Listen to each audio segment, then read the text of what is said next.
So we are 26 business days away from the settlement deadline for NAR, which is August 17th.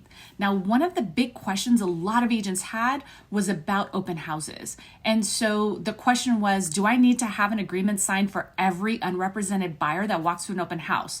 Well, since then, NAR has clarified that if you are not currently representing the buyer, you do not need an agreement for every buyer that walks through the house if they're already currently unrepresented, unless and until you determine based on your conversations with them that they are in fact needing representation and they would like to work with you. So if you expect to get paid for working with the buyer, you need to get that agreement in place. And when it comes to open houses, I recommend that you use some sort of QR code or notification to let all of the buyers know about the fact that there's a new process and that if they have any questions, they need to see the agent on duty.